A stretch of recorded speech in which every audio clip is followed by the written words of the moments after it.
Sí, lo sé, llevo desaparecido desde hace 2 meses, tengo la voz en la mierda, pero lo importante es que estoy de vuelta. No como este juego de Pokémon que lleva desaparecido desde el año 2006. Pongámonos en contexto. Rondaba el año 2005 y la Nintendo DS ya llevaba más o menos un año en el mercado. Pokémon se había mantenido como un éxito, pero las ventas estaban empezando a bajar poco a poco, lentamente, pero a bajar.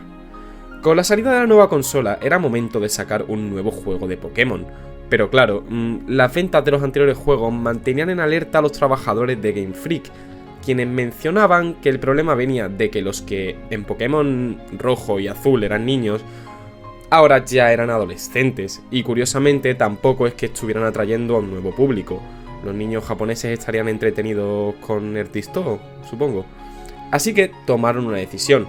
Sacarían una plataforma online para así atraer a los chavales jóvenes que se habían desinteresado por la franquicia, porque ya sabéis, internet en esa época era algo fresco, y si le pones como máscara una IP tan conocida como Pokémon, estás en parte destinado al éxito. La cuestión es que, como dije antes, este juego, entre comillas, no era más que una forma de promocionar Diamante y Perla, por lo que obviamente se lanzó varios meses antes que estos, pero no llegó a salir fuera de Japón.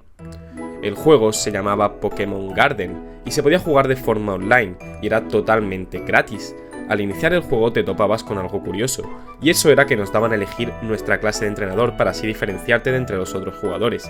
Pokémon Garden se veía exactamente igual que los juegos de la GBA, como Pokémon Rubí, Rojo Fuego, etc. Te adentrabas en este edificio que se asemeja a una Game Boy, y aquí es cuando la diversión comienza. Llegamos a la primera planta, que es una lobby principal donde nos tiraremos un mínimo de 2 horas en cola para iniciar el resto de plantas. ¡Wow! Pero al menos podemos hacer cosas como leer noticias sobre los avances de los juegos, curiosidades sobre la saga, y también hay unas tragaperras y algunos minijuegos. Lo curioso de estos minijuegos es que si juegas lo suficiente y eras bueno, podías llegar a hacer historia, al contar estos con una tabla de puntuación, o sea que si eras el mejor del mundo en sacarte Dodríos, pues serías el mejor del mundo en sacarte Dodríos.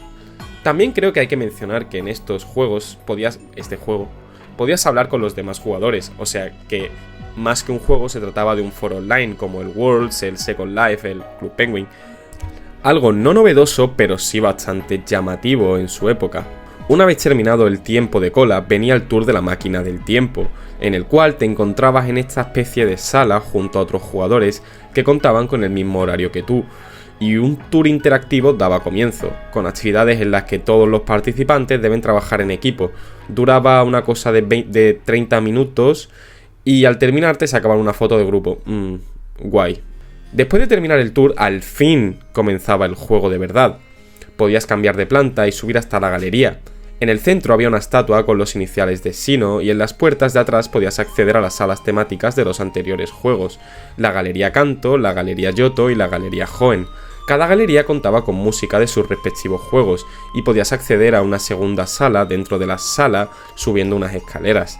En cada una de estas segundas salas podías obtener información sobre los juegos. Por ejemplo, la sala de Yoto contaba con información, mapas, bocetos y curiosidades de su propia región. La tercera planta eran las oficinas de Game Freak, donde podías hablar con los trabajadores de Game Freak, valga la redundancia.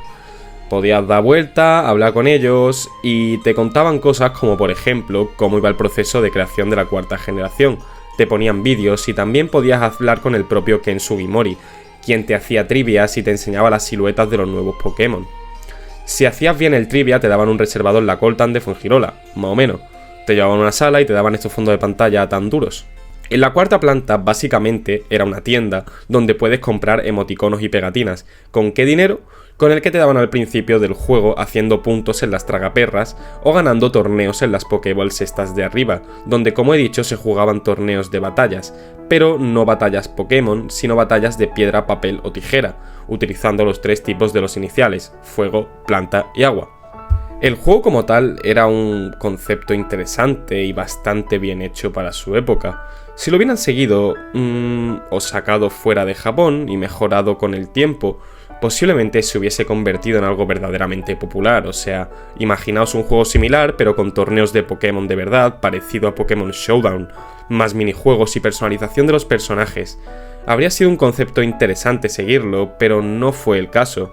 Con la salida de Pokémon Diamante y Perla, el Pokémon Garden ya había cumplido su función de publicitar los nuevos juegos, por lo que era momento de hacerlo desaparecer.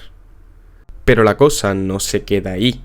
¿Qué pasa si os digo que este es solo el más popular de una serie de juegos desaparecidos de Pokémon, y que no habían ni 2 ni 3, sino 3 juegos más? El primero de ellos era Mazeland, un juego en el que te metías en un laberinto y hablabas con gente. No se sabe mucho más de este juego. Pasa lo mismo con Pokémon Tower, el que intentó cumplir la función de Pokémon Garden, pero esta vez para HeartGold y Soul Silver. No funcionó tan bien.